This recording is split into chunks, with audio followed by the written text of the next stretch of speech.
TTD పాలక మండలి సభ్యులు శ్రీ భానుప్రకాష్ రెడ్డి గారు, అదేవిధంగా అడిషనల్ ఈఓ శ్రీ వెంకయ్య చౌదరి గారు, జేఈఓ వీరబ్రహ్మం గారు దాదాపు 3 గంటల పాటు సుదీర్ఘంగా చర్చించడం జరిగింది. ఉద్యోగుల వైపు నుంచి మాకున్నటువంటి డిమాండ్ని చాలా స్పష్టంగా ఉద్యోగ సంఘ నాయకులందరూ కూడా సమిష్టిగా యాజమాన్యానికి తెలియజేశాం. వాళ్ళు కూడా జరిగినటువంటి సంఘటన పొరపాటే, ఖచ్చితంగా రాష్ట్ర ప్రభుత్వం లెవెల్లో నిర్ణయాలు తీసుకోవాల్సినటువంటి అవసరం ఉంది. మా పరిధిలో మేము ఖచ్చితంగా రాష్ట్ర ప్రభుత్వానికి విజిలెన్స్ రిపోర్టు మేము పంపిస్తామని చెప్పని వాళ్ళు చెప్పారు. మాకు నిర్ణయాన్ని మాకు వదిలేయండి అనేటువంటి విషయాన్ని కూడా అడిషనల్ ఈఓ గారు నిన్న చెప్పడం జరిగింది. అదేవిధంగా ఉద్యోగస్తుల సమస్యలకు సంబంధించి కూడా మేము ఇక మీట చర్యలు తీసుకుంటామనేటువంటి విషయాన్ని కూడా వాళ్ళు తెలియజేశారు.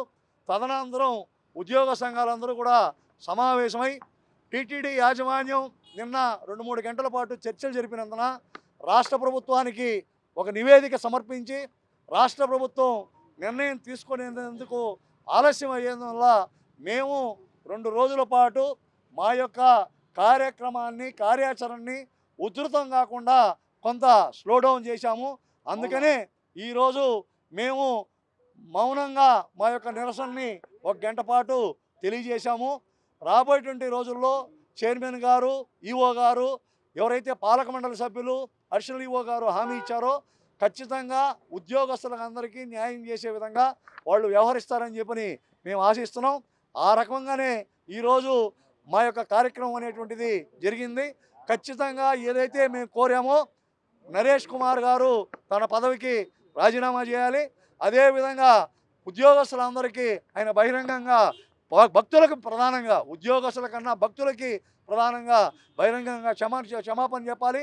భవిష్యత్తులో ఇటువంటి సంఘటనలు జరగకుండా గతంలో ఏవైతే ఉద్యోగస్తులపైన జరిగినటువంటి సంఘటనలపైన కూడా వాళ్ళందరినీ సస్పెన్షన్లు కానీ అదేవిధంగా ట్రాన్స్ఫర్లు చేసినటువంటి వాళ్ళందరినీ కూడా ఇమీడియట్గా రెస్టోర్ చేయాలని మా యొక్క డిమాండు.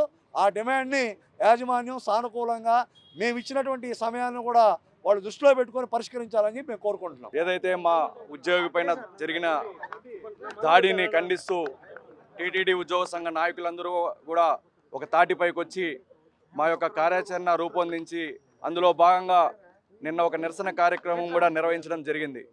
నిరసన కార్యక్రమం అనంతరం గౌరవ బోర్డు సభ్యులు భానుప్రకాష్ రెడ్డి గారు, అడిషనల్ ఈఓ వెంకయ్య చౌదరి గారు, జేఈఓ వీరబ్రహ్మం గారు, మిగిలిన అధికారులందరూ కూడా ఉద్యోగ సంఘ నాయకులందరినీ కూడా పిలిచి దాదాపు ఒక 3 గంటల సేపు సుదీర్ఘంగా సమావేశం కూడా నిర్వహించడం జరిగింది.